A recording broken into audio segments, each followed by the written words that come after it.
कि excessive population बहुत सारी प्रॉब्लम्स का जड़ है and it should be practice. Family planning definitely should be practice and यहाँ पर इसके बारे में बात करना है मैं मुनासिब समझ रही हूँ. But of course I as a personal opinion yes I believe that family planning is a must and specially for a country which is over populated.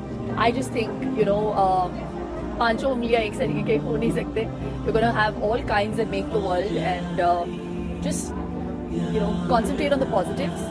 I think India is a great country. I love it. I feel very, very proud to be Indian, to represent my country anywhere in the world. So these things happen everywhere. आपने कहा 2 बच्चे पैदा करो, वो 2 लड़के होंगे या लड़कियां होंगी, ये फैसला कौन करेगा? है भाई, अगर आप कहते हैं कि किसी के घर में 2 लड़के हो गए तो अब लड़की नहीं आनी चाहिए क्योंकि वो तीसरी हो जाएगी, तो सवाल पैदा होता है क्या ये नेचर के खिलाफ नहीं है कि एक आदमी को आप बेटी की नेमत से महरूम कर रहे हो? है भाई, क्या घर में बेटी का वजूद जरूरी नहीं है? घर तो औरत से आबाद होता है. बेटियों से जिस तरह की मोहब्बत बाप को मिलती है वो बेटों से नहीं मिलती. और अगर जिनके 2 बेटियां हो गई, बेटा नहीं मिला, वो क्या करेंगे?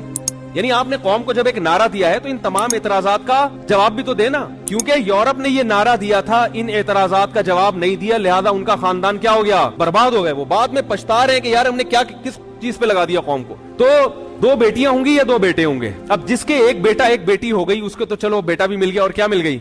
बेटी भी मिल गई. अगरचे वो औलाद पे जुल्म यह हुआ कि वो भाई और बहनों की नेमत से महरूम, क्योंकि भाइयों से अलग मोहब्बत मिलती है, लड़की को बहन भी तो चाहिए.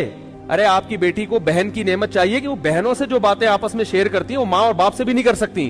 भाई को भाई चाहिए, बहन को बहन चाहिए, इसी तरह भाई को बहन भी चाहिए और बहन को. ये फैमिली तो इस तरह से बनती है.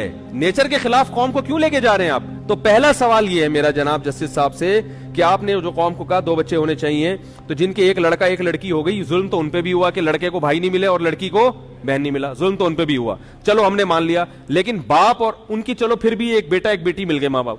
जिनके 2 बेटियां मिली वो बेटे से क्या हो गए? महरूम. उनका बुढ़ापा कैसे होगा? उनको गवर्नमेंट खिलाएगी क्या? अब गवर्नमेंट पे इतना बोझ डाल रहे हो, मकसद गवर्नमेंट पे बोझ को कम करना है भाई.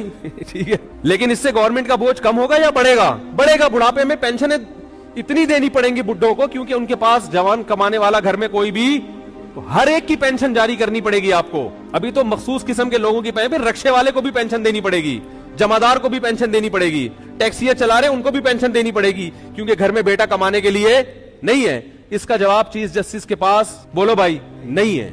अगर है तो मुझे बताएं वो. दूसरी बात ये कि जिनके बेटी पैदा हो गई, बेटा नहीं है, अब एक ही हल है बेटे के लिए कि वो अल्ट्रासाउंड करें एक बेटी के बाद. अगर बेटी निकली दूसरी तो उसको कत्ल कर दे मां के पेट में, जैसे कि इंडिया और चाइना में हिंदू लोग करते हैं, इंडिया में, और चाइना में चाइनीज करते हैं. चाइना में 2 बच्चों का कानून है, लेकिन वहां ग्रोथ रेशो लड़कों का ज्यादा इसलिए है कि लड़की को पैदा होने पर पाबंदी है.